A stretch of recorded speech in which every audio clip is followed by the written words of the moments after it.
வணக்கம். பணிவிடை மலர்வனம் சரியில்ல. போலீஸ்காரங்களாம் கதிர் வீட்டுக்கு வராங்க. அவரை கைது பண்ண போகிறேன் சொன்னோன்னே அவங்க அம்மா திட்டுறாங்க. யார் வீட்டுக்கு வந்திருக்கீங்க தெரியுமா? உங்களுக்குலாம் வேலை இல்லாமல் பண்ணிவிடுவேன்னு சொல்லிட்டு. அப்போ இவர் சொல்கிறாரு, அந்த பொண்ணு வீட்டுக்கு இவர் போயிட்டு திட்டிருக்காரு, சண்டை போட்டிருக்காரு, பொருளெல்லாம் தூக்கி போட்டு உடச்சிருக்காரு, அவங்கள மிரட்டியிருக்காரு. அந்த பொண்ணு எங்களுக்கு உயிருக்கு பாதுகாப்பு இல்லைன்ட்டு அவங்க கம்ப்ளைண்ட் பண்ணியிருக்காங்க. இப்போ நான் இவரை கூட்டிகிட்டு போகலனாக்கா அவங்க எஸ்பி கிட்டே போயிட்டு கம்ப்ளைண்ட் பண்ண சொல்கிறாங்க. அதுக்கப்புறம் என்னோடய வேலையை போய்டும், அதுக்கு மேலே என்னால் ஒன்றும் பண்ண முடியாதுன்னுட்டு. அப்போ இவங்க நான் வக்கீலுக்கு ஃபோன் பண்ணுறேன்றாங்க. அதுவும் எங்களால் காத்துக்கிட்டு இருக்க முடியாதுன்ட்டு கூட்டிகிட்டு வராங்க. கதிரை கூட்டிகிட்டு போலீஸ் ஸ்டேஷனுக்கு வராங்க. அந்த இடத்துல கணேஷ் நின்றுக்கிட்டு இருக்காரு. ஏதோ அந்த பொண்ணு கம்ப்ளைண்ட் பண்ணிவிட்டு ஆள் இல்லைன்னு கேட்கும்போது நானும் சேர்ந்து தான் கம்ப்ளைண்ட் பண்ணேன், இவனை சும்மா விடக்கூடாதுன்ட்டு. அப்போ இவர் சிரிக்கிறாரு, என்னை கூட்டிகிட்டு தானே வந்திருக்காங்க, எங்களுக்கு அதிகாரம்லாம் பலம் இருக்குதுன்னுட்டு. அப்போ இவங்க கூட்டிகிட்டு வந்துட்டு உள்ளே கூட கால் எடுத்து வைக்கல. அந்த இடத்துல வக்கீல் வந்து நிற்கிறாரு. அவர் ஜாமீன் வாங்கிட்டு வந்துட்டேன்ட்டு போலீஸ்காரர் ஷாக் ஆகுறாரு. என்ன நாங்கள் இப்போ தான் வந்தோம், அதுக்குள்ளார எப்படி ஜாமீன் கிடச்சிதுன்னுட்டு. அதுக்குள்ளார நாங்கள் போயிட்டு பண்ணிட்டு வந்துட்டோம், எங்களுக்குலாம் பலம் இருக்குதுன்னுட்டு இங்கே கதிரும் வக்கீலும் சொல்கிறாங்க. அந்த இடத்துல கணேஷ் எதிர்ப்பு தெரிவிக்கிறாரு. இவரோட பேச்சு அங்கே எடுப்படல. அவர் போலீஸ்காரர் சரி கூட்டிகிட்டு போங்கன்ட்டு அவர் கிளம்பிடுறாரு. இவர் திட்டுறாரு, எங்களோட லிஸ்ட்டில் நீ இல்லைடா, நீ யாரடா, எதுக்காகடா என்னோட வழியில் குறுக்க வர, இப்போ நீ வந்துட்டு இல்லை, இதுக்கு மேலே என்னை பற்றி உனக்கு தெரியும், இப்போ நான் எப்படி வெளியே வந்துட்டேன்னு யோசனை பண்ணுறேன், என்கிட்ட அதிகாரம் இருக்குது, பணம் இருக்குதுன்ட்டு அவர் இவருக்கு கிண்டலாக சொல்லிட்டு கிளம்புறாரு. கதிர் வெளியில் வந்துட்டாருன்ற விஷயம் அன்புக்கு வருது. அவங்க ஷாக் ஆகுறாங்க. அந்த இடத்துல கூட வேலை செய்கிற டீச்சர் வந்து நிற்கிறாங்க. அவங்ககிட்ட இவங்க சொல்கிறாங்க. அதை கேட்டு அவங்க ஷாக் ஆகுறாங்க. அவங்களாம் பெரிய ஆள், அரசியல்வாதிங்க, அவங்களுக்கு எல்லா பலமாக இருக்குது, அவங்க என்ன வேணாலும் செய்வாங்க. இப்போவே உன்னோட வண்டியை உடச்சி போட்டாங்க, இதுக்கு மேலே நீ உஷாராரு, உனக்கும் பாதுகாப்பு இருக்காதுன்ட்டு அவங்க சொல்லிட்டு போகிறாங்க. யோசனை பண்ணிக்கிட்டே இவங்க வந்துட்டு இருக்காங்க. அந்த இடத்துல கதிர் வந்து நிற்கிறாரு. நான் உங்கள்கிட்ட அவ்வளோ தூரம் சொல்லி வீட்டில் வந்து மிரட்டிக்கிடும், நீ போயிட்டு திரும்ப கம்ப்ளைண்ட் பண்ணி என்ன கைது பண்ண வைக்கிறேனாக்கா என்ன அர்த்தம்? உனக்கு என்கிட்ட பயம் இல்லாமல் போயிடுச்சு, எங்களுக்கு எல்லா அதிகாரமும் இருக்குது, நாங்கள் என்ன வேணாலும் செய்வோம், நீ பண்ணதுக்கெல்லாம் என்கிட்ட நீ மண்டிட்டு மன்னிப்பு கேட்கணும்னு சொல்லும்போது இவங்க முடியாது, நீங்கள் தான் என்கிட்ட மண்டிடணும்னு கேட்குறாங்க. அது கேட்டு அவர் ஷாக் ஆகிறாரு.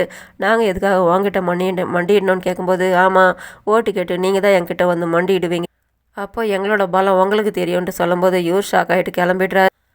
இவர் வீட்டுக்கு வராரு. அவங்க தாத்தா இவர் எங்கள் அம்மா பிடிச்சி திட்டிகிட்டு இருக்காங்க. அவங்க 2 பேர்கிட்ட நான் இவ்வளோ தூரம் சொல்கிறேன், நீங்கள் எதுவுமே புரிஞ்சிக்க மாட்டிங்களா, எந்த ஒரு விஷயத்தை பெருசுப்படுத்தாதீங்க, நம்ம கெட்டவங்களோ நல்லவங்களோ, ஆனால் ஜனங்கிட்ட நம்ம நடிக்கணும், பொது ஜனங்களாம் நம்மளை ரொம்ப வாட்ச் பண்ணிக்கிட்டு இருப்பாங்க. இப்போல்லாம் முன்ன மாதிரி ஆளும் கிடையாது, ஆளாளு கையில் ஃபோன் வச்சுக்கிட்டு இருக்காங்க, எதையுமே வீடியோ எடுத்து போட்டுடுறாங்க, அதனால் நம்மளுக்கு பேர் கெட்டு போயிடும்.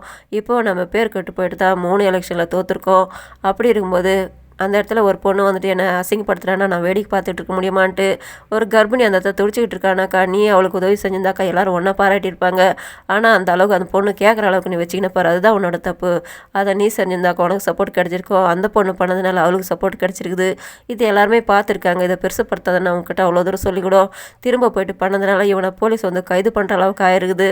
திரும்பவும் நீங்கள் பிரச்சனை பண்ணி வைக்கக்கூடாதுன்னு சொல்லும்போது நானும் அப்படி தான் பண்ணுவேன், நான் அரசியல்வாதி, நம்ம குடும்பம் பெரிய குடும்பம்ன்ட்டு கதிர அவங்க அம்மாவும் திமிரா பேசுகிறாங்க. அவங்க தாத்தா திட்டாரு. இந்த திமிரும், இந்த அகங்காரம், ஆணவம், அந்த வசதி, இந்த பணம், இந்த அதிகார போதை, இதெல்லாம் சேர்ந்து தான் உங்களை இந்த மாதிரி பேச வைக்கிது. இந்த மாதிரிலாம் நீங்கள் பண்ணிக்கிட்டுறது நம்மளுக்கு நல்லது இல்லைன்னுட்டு, பணம் கொடுத்தா நமக்கு ஓட்டு கிடைக்கும், பயந்துக்குன்னு நமக்கு ஓட்டு போடுவாங்கன்னுட்டு ராஜேஸ்வரி சொல்கிறாங்க.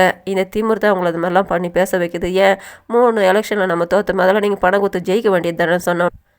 அதை கேட்டது அவங்க அமைதியாடுறாங்க. இந்த எலெக்ஷனில் நம்ம ஜெயிக்கணும், அதனால் நீங்கள் அமைதியாக இருந்தால் போதும், நீங்கள் பண்ணிக்கிட்டுறது எதுவுமே எனக்கு பிடிக்கல, இந்த தடவை நம்ம ஜெயிக்கணும்னாக்கா நீங்கள் அமைதியாக இருந்தால் தான் நம்ம ஜெயிக்க முடியும்ன்ட்டு அவர் இவங்களுக்கெல்லாம் திட்டிட்டு கிளம்பிடுறாரு. இதே நேரத்தில் சேரன் வந்து ஒரு இடத்துல உட்காந்துக்கிட்டு அவங்க ஃப்ரெண்டும் வராங்க. ஏன்டா அதே நினச்சிட்டு இருக்கான்ட்டு.